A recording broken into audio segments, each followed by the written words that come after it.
क्या आप सोच सकते हैं कि जिस इंसान पर आप सबसे ज्यादा भरोसा करते हैं वही आपकी मौत की कहानी लिख रहा हो?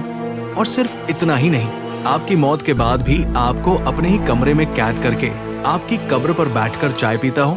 ये कोई फिल्मी कहानी नहीं है, ये एक सच्ची घटना है जिसने पूरे देश को हिला कर रख दिया था।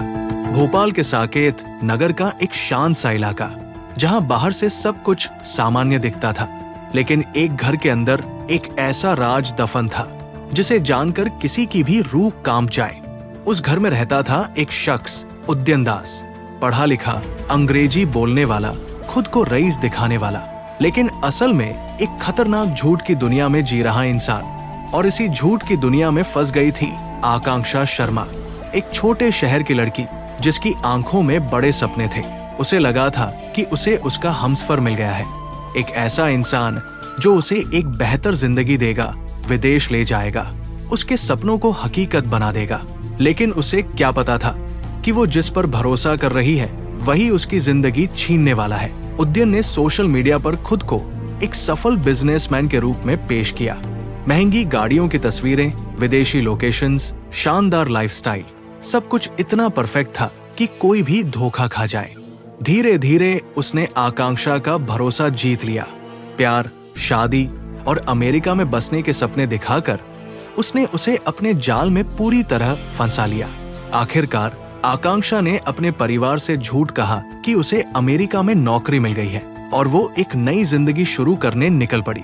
लेकिन वो न्यूयॉर्क नहीं, भोपाल के उसी सुनसान घर में पहुंची जहां उसका इंतजार कर रही थी एक डरावनी सच्चाई। शुरुआत के कुछ दिनों में ही आकांक्षा को एहसास होने लगा कि सब कुछ वैसा नहीं है जैसा उसे बताया गया था। उद्यन का कोई बिजनेस नहीं था, कोई विदेश कनेक्शन नहीं था, वो एक झूठ के सहारे जी रहा था। धीरे धीरे उसका व्यवहार भी बदलने लगा। वो शक करने लगा, कंट्रोल करने लगा, उसे बाहर जाने से रोकने लगा।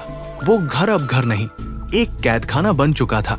जब आकांक्षा ने सच्चाई समझकर वापस जाने की जिद की, तब उद्यन को डर था कि उसका पूरा खेल खत्म हो जाएगा, और इसी डर ने उसे बना दिया एक कातिल। एक ठंडी रात जब बहस हद से आगे बढ़ गई, उद्यन ने सोते वक्त आकांक्षा का गला घोंट दिया, बिना किसी हिचकिचाहट, बिना किसी पछतावे के। लेकिन असली खौफनाक हिस्सा इसके बाद शुरू होता है। लाश को ठिकाने लगाने के बजाय उसने उसे अपने पास रखने का फैसला किया।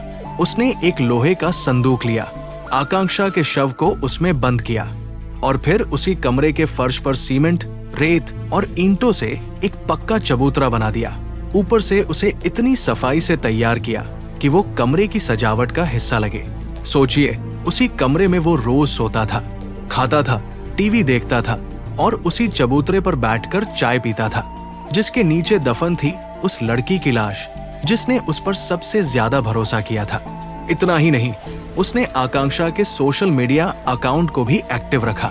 उसके नाम से पोस्ट करता, स्टेटस डालता, ताकि दुनिया को लगे कि वो जिंदा है, खुश है और अमेरिका में अपनी जिंदगी जी रही है। लेकिन झूठ हमेशा ज्यादा दिनों तक छुपा नहीं रहता। जब आकांक्षा के परिवार को शक हुआ और पुलिस जांच करते हुए उस घर तक पहुंची, तो शुरुआत में उद्यन ने उन्हें अपनी बातों में उलझाने की कोशिश की। लेकिन जैसे ही पुलिस की नजर उस अजीब से बने चबूतरे पर पड़ी, कहानी बदलने लगी। जब उस कंक्रीट को तोड़ा गया तो कमरे में फैली बदबू ने सब कुछ साफ कर दिया। लोहे का संदूक बाहर निकाला गया और उसमें मिला आकांक्षा का कंकाल। पुलिस भी हैरान थी, कोई इंसान इतने महीनों तक इस सच्चाई के साथ कैसे रह सकता है। लेकिन ये पहली बार नहीं था। पूछताछ में सामने आया कि उद्यन ने इससे पहले अपने ही माता पिता की हत्या की थी और उन्हें भी इसी तरह घर में दफना दिया था। सालों तक वो उनके नाम पर पैसे निकालता रहा और दुनिया को झूठ बोलता रहा कि वो विदेश में रहते हैं। उसके लिए रिश्ते, भावनाएं, इंसानियत सब कुछ बेकार था। वो सिर्फ अपनी झूठी दुनिया का राजा बनकर जीना चाहता था। आखिरकार उसका सच दुनिया के सामने आ गया और आज वो जेल में अपनी सजा काट रहा है। ये कहानी सिर्फ एक क्राइम स्टोरी नहीं है, ये एक चेतावनी है। हर चमकने वाली चीज सोना नहीं होती और हर मीठा बोलने वाला इंसान सच्चा नहीं होता। इसलिए भरोसा करने से पहले सोचिए, समझिए और किसी भी रिश्ते में आंख मूंद कर कदम मत बढ़ाइए, क्योंकि कभी कभी प्यार के नाम पर सबसे खतरनाक खेल खेला जाता है। अगर आपको ये कहानी पसंद आई हो तो वीडियो को लाइक, शेयर और सब्सक्राइब जरूर करें। साथ में नोटिफिकेशन बेल आइकॉन को दबाना बिल्कुल भी मत भूलिएगा। मैं हूँ विकास लोमश, फिर मिलूंगा एक नई सच्ची कहानी के साथ। तब तक के लिए नमस्कार, सुरक्षित रहिए, सतर्क रहिए। जय हिंद, जय भारत।